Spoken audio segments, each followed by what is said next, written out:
gorgeous. Thank you. You too. I just see there you are. You're in San Francisco.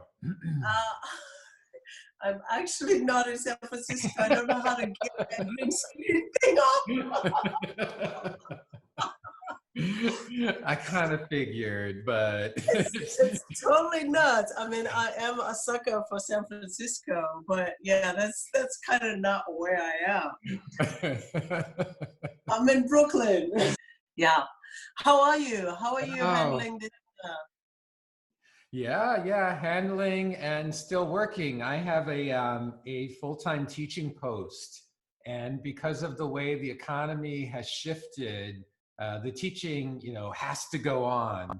So we moved to online teaching of practice classes, practice-based courses, and then lecture courses as well. So I've been stuck in the computer in a different way, but still working in some way for this job. Yeah. Yeah, my regular days have gone. Figure.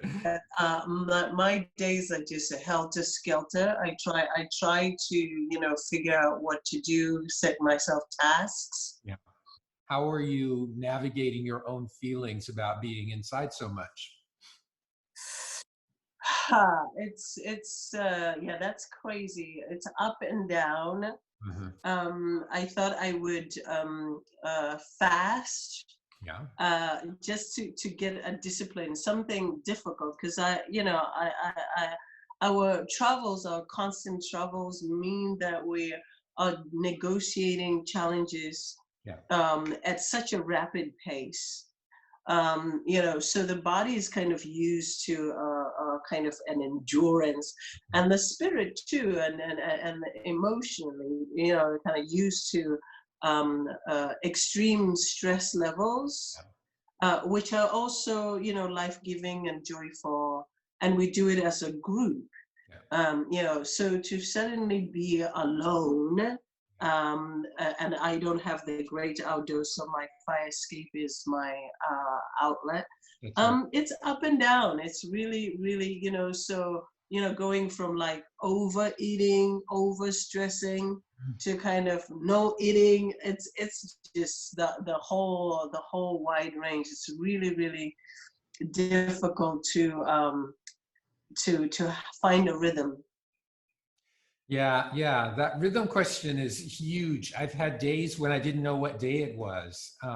And, because there were not markers that were this event or that event, or, suddenly there's 4 or 5 days in a row where there's nothing necessarily required. Right, there's nothing required in particular except older projects. And a challenge for me is being able to focus enough on older projects to bring them forward.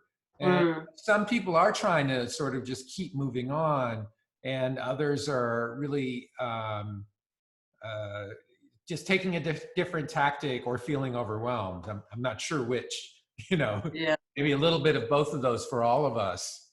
But yeah, this sense of what day is it? What am I, how is time operating now? And what am I doing today? Oh, I could do it in the afternoon. I don't have to do it at all.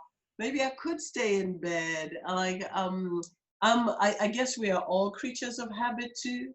Sure. But I guess those of us who really like the physical activity, that's been really difficult. I don't feel safe running around in the neighborhood, or going to parks. Prospect Park was kind of full the one time I went there. I'm like, what are all these people have? They haven't actually heard the news or what? But it was completely overcrowded. So I'm trying to also be disciplined about staying indoors, and only going out to, buy stuff that I need at least once a week, trying not to be oblivious to that. But the lack of the inability to travel for even the few artists who could travel to work. That's right. That's really complicated stuff, and there aren't, like my friends in Harare don't have any unemployment. There are no little bodies, art or bodies saying, oh, we're gonna give you anywhere from $1,500 to there is none of that. So yeah, it's, I mean, we're looking at a long, I just think we should do 2020 all over again. Yeah, do-over, there you go. A do-over. 2021, 2020. Let's just bring it back and try again. You know, and we're losing more than income, right? As I say, you know, this thing of like, we're a group, we're a clan, you know, we're together, that kind of social aspect of being together. Yeah, I was thinking about how making work in the way that your clan or your group, if you will, you know, it's an imagining an otherwise possibility among each other, and it's an entanglement, but it's been preparing itself and revealing itself. So now it's just shifted, you know, if not just stopped. So that's part of the challenge, is like it suddenly has to be something else because of the social distancing and this new circumstance. So, you know, that's just super, super hard. It's not like this was planned for, or you had a like way to imagine generating income and creating possibilities for audiences through these interfaces. Are you starting to think about that now, though? Is that something that you're sort of tilted towards? What do you think, sister? Are you thinking about what'll it mean for you to make stuff that can be shared out and monetized in the future?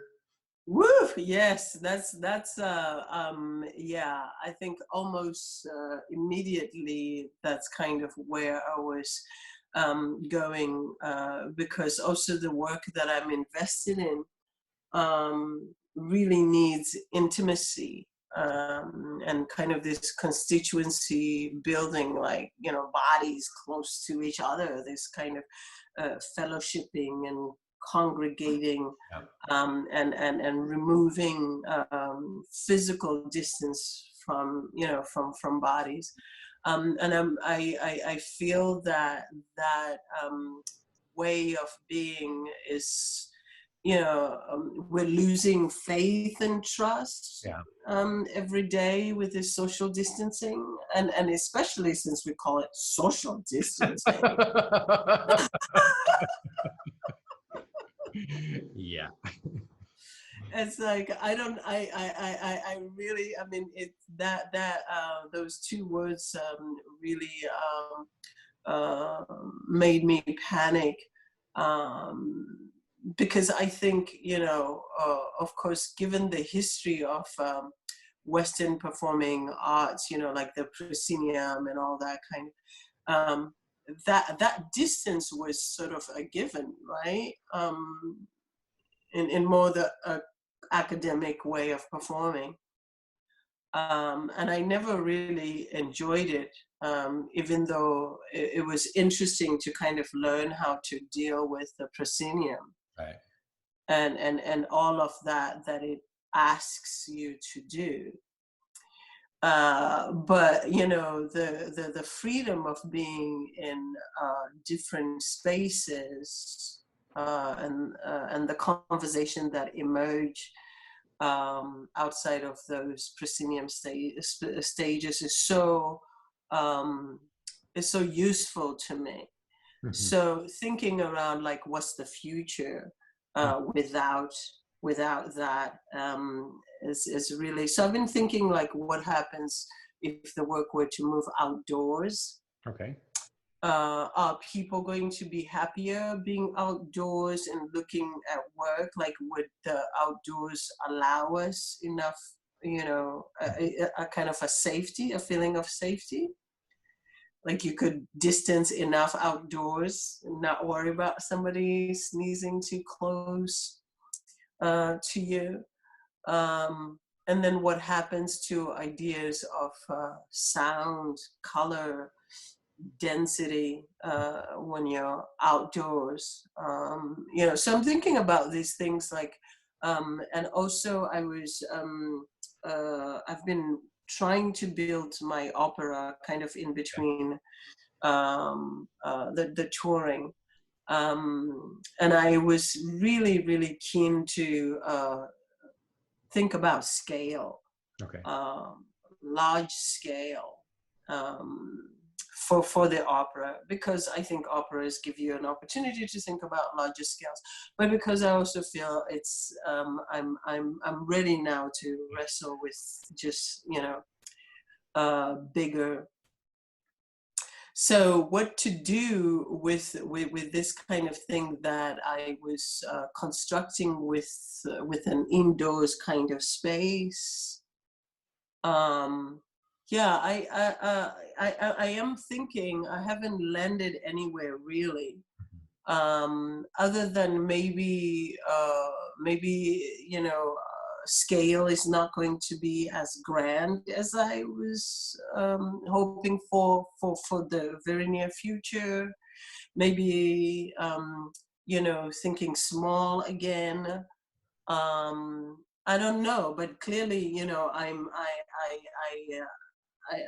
feel that making work with the body, through the body, is something that's non-negotiable for me. And if the body is not welcome,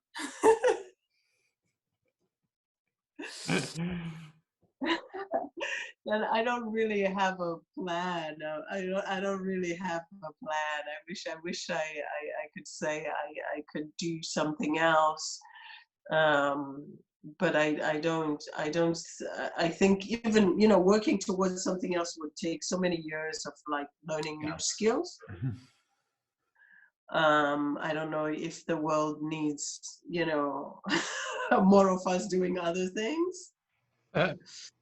But then I was also thinking of this guy, Dai Cheng, I think that's his name, is performance artist, you know, kind of the same generation of Marina Abramovic. Okay. And he, at some point, he just stopped doing work. I mean, you know, he just said he stopped doing art. He just lives now. Oh my gosh. Well, right through here, yeah, that's what we're all on right through here. But yeah. But as a real, you know, like yeah, I think maybe we're all being folks, but he just decided he would stop the whole thing of monetarizing of public or whatever. Like, he just doesn't do it. Even though he may make stuff for his enjoyment, like beautiful things, but he just thinks he would have made those beautiful things anyway. Right. So that has been something that I'm like, that's, you know, isn't that what we call retirement or something? Yeah, there's that, but yeah, not now. Well, what was the timeline for your opera? I mean, is it 2 years from now? Is it next year? What were you working towards? So my thing that I feel has worked for so long is you know, starting to share little ideas of the next work before it's done. So this we were actually in April supposed to show a moment in the opera in Brussels. Okay. So it was going to be the start of kind of this mixing, like the trilogies on tour, and then different aspects of the opera. We're testing them out with real public. So the opera is an exciting thing for me because it's 7 days. It's 7 days long. Yeah. But each day, I know, right? It's like 7 days beer. So we have this thing called 7 days beer. It's like a beer that takes 7 days to brew for the ancestors. so each day can stand on its own, which I think is a good thing. If you were able to experience all of the 7 days, fantastic. That's But right. if you just experience a day, that it's complete on its own. So we were already supposed to have shown one of the days now in Belgium. And we aren't. So the timeline is, I've been working on it for a while, like not consistently the past 2 years, just like doing some personal research, trying to gather a team or fellow travelers towards it.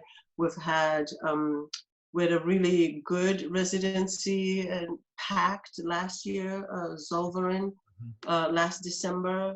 And the year before that, or at least in 2019, we had small residencies here and there with different people gathering. So it was moving along. I think we were at a place where all 7 days are sort of present, but there's some things that are missing, questions around production values, like how do we go with this? But the big splash was supposed to be 2021 somewhere. So, all of that is in doubt now, or at least massive questions if we can think past this moment.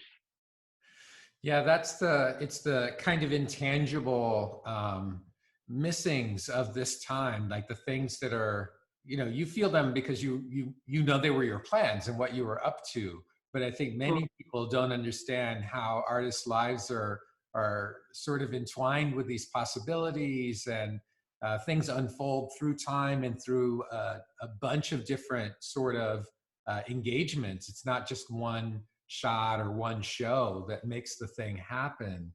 And so many people's lives and calendars, that we have to kind of bring into alignment. And I was also bringing into the opera people who don't consider themselves artists, in one sense, traditional healers, and they're working on completely different time line and meaning of life altogether. And try to get them into residencies, and like now we're making something that is kind of art and convincing, so it's been it's interesting that then we get stopped and that they don't feel kind of the movement. You have this residency and now you have this showing and now that's something that is also being broken, as well as their understanding of how the art market works, which is already kind of a dubious thing, to them anyway. Oh my goodness, it's certainly dubious. Things are being broken, and then other things will have to be built in their place. But some things will just have to come out differently. Well, what do you wish? I mean, I don't want that to sound super naive or innocent. I mean it in terms of maybe there's a practical part of that, like, what else could there be? But then when you're trying to find your way, when you're in a different kind of space, feeling sort of like, okay, well, let me try to think about a pivot. What do you wish? What does that look like for you? I mean, I do admire people who can work online. And I wonder if there is a way to work with technology. that opens us into something else. Like for this opera, I'm really curious if there was a way to work with technology that could open it into another space. Like I'm interested in how sometimes Achille Mbembe is talking about these modern technologies is akin to animism. Yes. You know, in the way that, you know, things have other lives and multiple lives. Very curious how that could be a way to think through this opera. If I could connect to my traditional healers and musicians in Harare right now, and kind of, you know, zoom in and create kind of aliveness and urgency. That's not, you know, that's uh, enabled by technology, which would give us all a feeling of continuity and connection, but also but change the way the work is living. Yeah, very much. Yeah. I would be excited about that. I would be excited about that. I'm also excited about maybe thinking about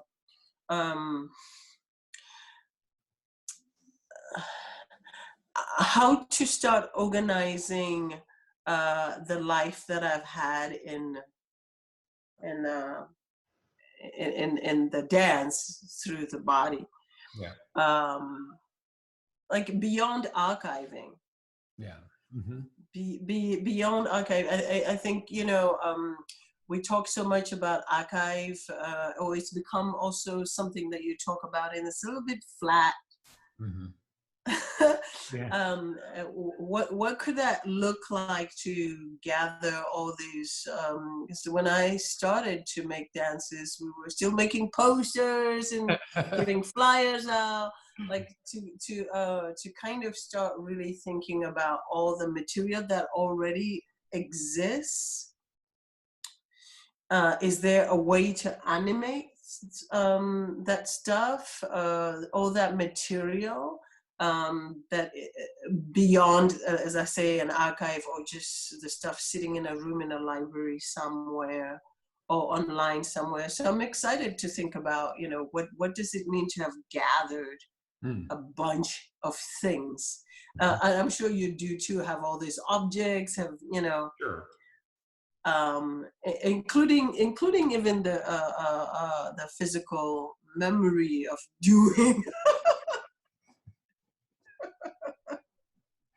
Yeah, maybe it's a question of distribution now. Like, how could we make things and get them to people so that they could somehow engage with them? But I want to go back to this thing you raised already, just that, you know, if the body is not welcome, you know, then what? If the body becomes unwelcome, and if this kind of social intimacy rather than distancing, you know, if we lose sight of that as a barometer of possibility, then, you know, then what? So to have someone who's an expert practitioner in terms of performance and intimacies and provocations, you know, what now you can't do that right now. So then we've got to figure out how you can do the thing that you know, that you and your team are looking for and helping to seek us towards. We just have to. So then it's like a how and when. But, you know, there's a way that there is this. So we're talking about COVID now, and, you know, there will be a vaccine, but the big tilt is towards the next one. So then, you know, now that they might become more, not every day, but more regular, how do we kind of build the platform so that it's a little more survivable? This seems unsolvable right now. We have to figure it out, but it's a really difficult equation. Yeah, without the body, what do you have? I would like to say you don't have the dance. Yeah. Which is a big thing, you know, because I think for me and my team. It's that kind of that. It's that space between your body and my body. It's that space in which the magic is happening.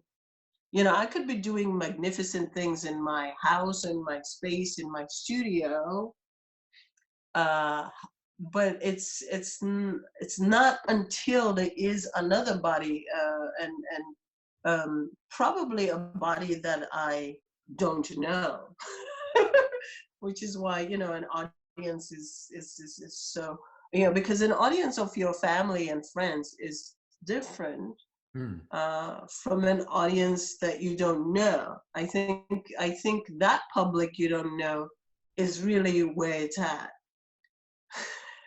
That's yeah. That's kind of huge. Do you think of audiences generally as people you don't know? I mean, so I might come to your show and we know each other a bit, so that's a little bit different. Do you generally think, though, the audience are people you don't know? Yeah, it's better that way.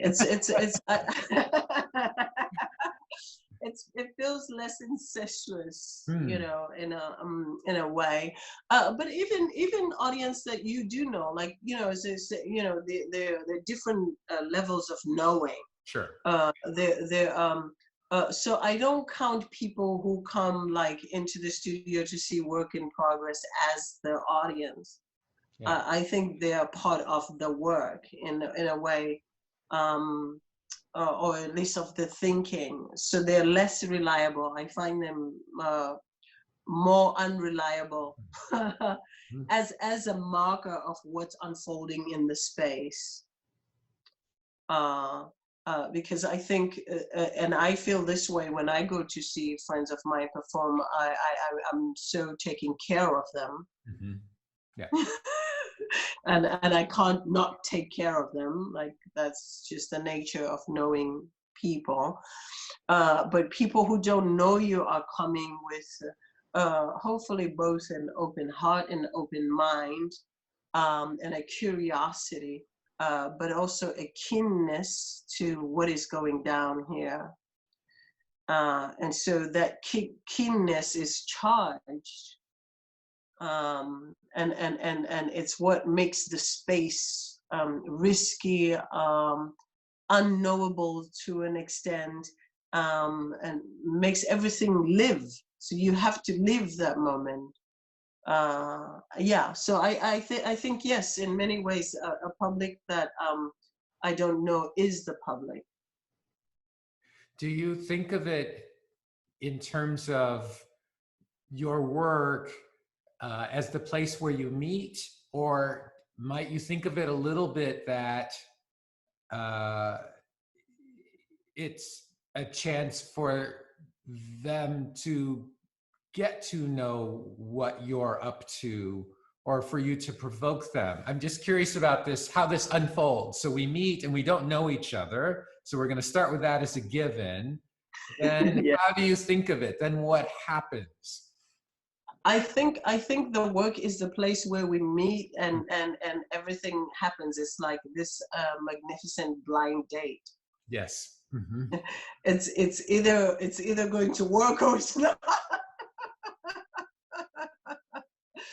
And I think for the most part, though, it is sort of set up to work.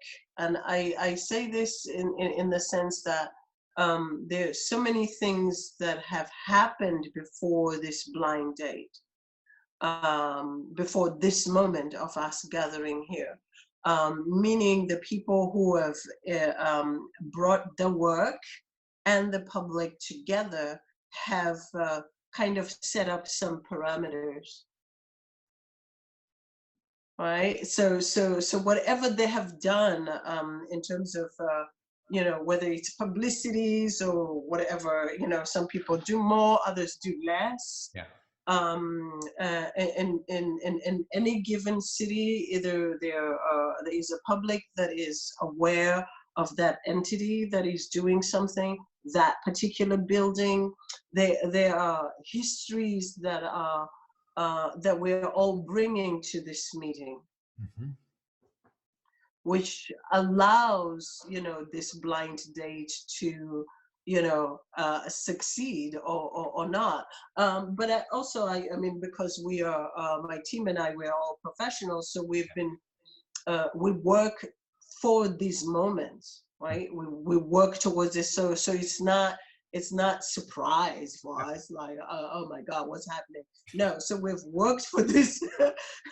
We've worked for this. So I feel that sometimes the public is a little bit like shy, like, oh, how should we handle this? And those moments where the public is feeling somewhat awkward, hesitant, I think the inner culture of my little clan is go. Show no hesitation and show no mercy. So the kind of hubris or uber confidence on our part sort of also helps ameliorate some of that awkwardness. So that which sometimes I think is read as confrontation, which I think confrontation is really beautiful, because it's like, no, we have to confront this, we have to meet this, right? Yes. It's not like we're pulling away. So yeah, I think the work is this moment of coming into this space, but yet knowing that a large number of people who are coming in have been brought there by certain histories they have with organizations, with buildings, and some of them may have done some work. They know who the artist is, and they're keen to, have that encounter with them. And then we go further. We allow ourselves to free fall together. Nice. Yes. And bring this public with you. Do you, at the end of a performance in a new city, a new public, a new audience, if you will, do you feel you know them a bit? Yes, to an extent that you can know, so which is generally, very broad strokes. I would say the last performance that we did was in Lisbon. It was our first time in Lisbon. Had no idea what a Portuguese or let's say a Lisbon kind of a big city audience could be like. But yes, we left feeling like, oh, these people are warm, these people are not afraid, these people are not strangers to Blackness. Yeah. Yeah, so I think in some places you get this big thing like, oh yeah, this place is hostile.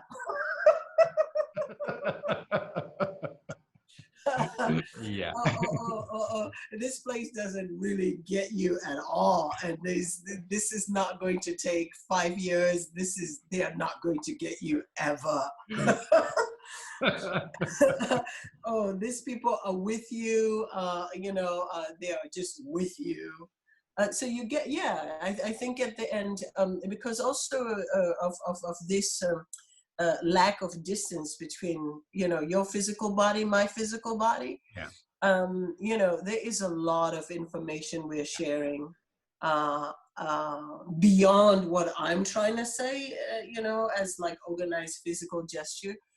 Just that the intimacy is also saying a great a deal of stuff. So yeah, I do think we walk away wanting to return to certain places. Nice. Or wanting not to return to certain places.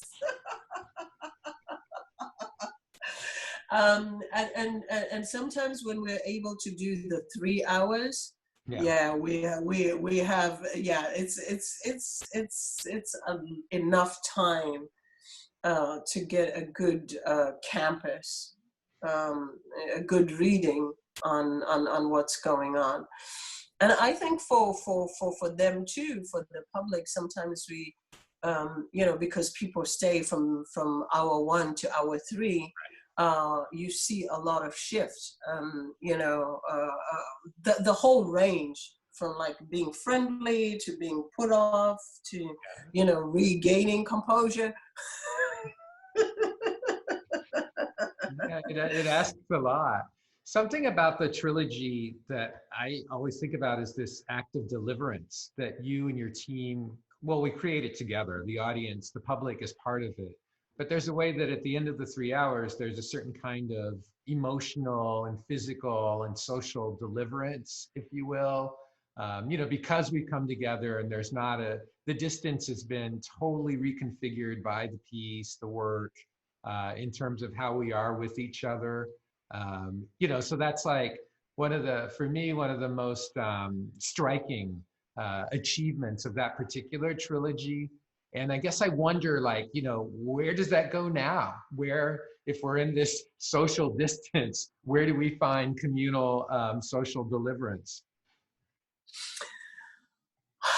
It's really a tough one. I mean, I see a great many of us are doing these online conversations. Sure. But again, I feel what is the human organism is not dissimilar to plants. Plants need sun, they need water. We need each other, you know, our breaths, that rubbing on to each other, our breaths inform each other. So without that anchoring in that each otherness, I'm not sure, and I feel that it's why you know, all the festivals are canceling, for one thing. Because of the fear of that, the exchange, which is real. You know, we breathe onto each other, and you know, we really like it when the sweat, you know, hits us. Then you know, it's like, oh yeah. Now we'll all be afraid. Yeah, so I don't know. I feel on my good days I have this feeling that this deliverance, you know, there's something messianic also that maybe we should take on. We should be the prophets, the artists, if we're willing to. If I, Nora Chipaumire, am willing to subject people to 3 hours of this kind of marathon, if you think even the slowest runner will take about 3 hours to finish the New York Marathon. It's a slog. It's a, you know. So I feel on my good days that I would be willing to go out there. You know, like, you know, who will be the first artist to go out there and kind of test the waters? That's right. I feel on my best days that I would want to rise up to that occasion and really like walk my walk, like, you know, we take all these risks.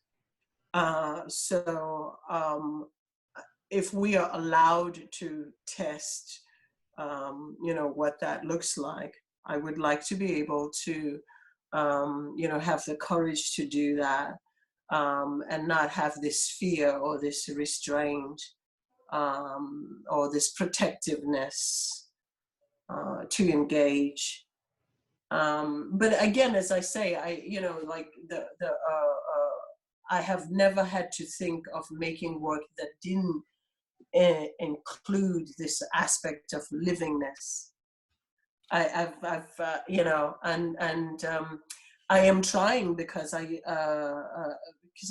think I'm also curious about just the thinking around what could be different, what could I do differently, but nothing replaces the body, and whatever I come up with that could be different already exists as another genre. You know, you can write a book, you can make a movie, you can you know, collect objects, make objects. Those things have always been those things. The replacing of the body, and you know, and for some of us who come from animist tradition, it's kind of inconceivable that you could remove the body. Where does the spirit go? You know, because the body is also already the body has so many responsibilities. You know, it's carrying the ancestrals or whatever. You know, so I want to be hopeful that even if it takes time, and you know, thinking about this question of time, what you know, what is time? Yeah, it loops us back to this question of now, yesterday, if you will, before the ancestors, those yet to be born. You know, we're in a Mobius strip, if you will, or we're in a loop in a relationship. And this particular moment, this kind of eruption, is a challenge to us all. But it's more than that too. And, you know, the body will not be denied. The dance will not be denied. Performance will not be denied. And, you know, the things that you're making have to come back into the world. There's just a kind of question now of the whenness. So I'm really super stoked to hear you say that you're going to, you know, be a risk taker as always and figure out what it is to get out there. The other thing about this, I think in our anxiety, we forget some of the practical matters. People who have been infected and recovered then are pretty much okay. You know, like that's how this works. So it's not that we want everyone to get infected and ill and recover. At the same time, it's part of how this particular illness works. Yes, you have to get infected to recover. So then there's that. So, you know, like figuring out how to move through the illness, you know, and I don't want that to sound glib at all, because it's a painful, horrible thing. And it's been terrible for people, terrible for people. And our bodies also have the responsibility to follow your language, like to figure that out. So we can help our bodies figure that out, because we do know we need to be together. Like we can't be apart from each other, you know, indeterminate lengths. It's just not going to work. Yes. Yeah, the body is really, really essential. But you know, just also a moment to take stock of how connected we are, if we were ever in doubt of that. Yeah. If we were ever in doubt of our interconnectedness, which, you know, for me, working with political concerns too, and always trying to interrogate those moments of great chasm, you know, the meeting of Europe and Africa, you know, the emergence of modernity and contemporaneity. Like those moments try to say that we were not, you know, I mean, that we were tied together, but not in this way that we understand that we are completely indispensable to each other. Completely. Even though the current moment tries to say something else, it proves that we have to. Yeah, we have to, you know, we go down. I mean, sometimes I am glib and say, you know, because sometimes you're in places where there is a lot of denial or a lot of refusal to accept general truths, like, you know, the world is kind of complicated, and some people took off with stuff that wasn't theirs. Like other people. Like other people, like actual human people. And there are questions of reparations. How do we deal with that? You know, sometimes you're in difficult conversations where people aren't, you know, up on their history and or ethical standards and stuff. And I just kind of want to say, you know what, the climate has gone to pot, because you did it. But even in saying that, it's like we are not going. Those of us who think we may not have done it, will still go down with those who did it. Yeah. Because there's only one planet. So trying to also move away from work that is kind of in that kind of binary, Right. and moving towards how we are all, whether we love it or not, so implicated, so implicated in each other's beingness. Yeah, exactly. We have to find another way, an otherwise way. We have to. And we know that, but then maybe what some making can do when it is invested in that is remind us and offer us a kind of an encounter that predicts that, the dates that predict a different and maybe better kind of understanding. I don't know. Tommy, I mean, I knew we would have a great conversation. And so I thank you for making time. I know that your schedule is busy, but I I love this. So yes. Oh, I love it too. And there's other things we need to get to, but we had to do this first. So first there's this. Yes? Yes. Thank you. Thank you. Thank you. So you have a brilliant day. Okay. Same to you. And I'll talk to you soon.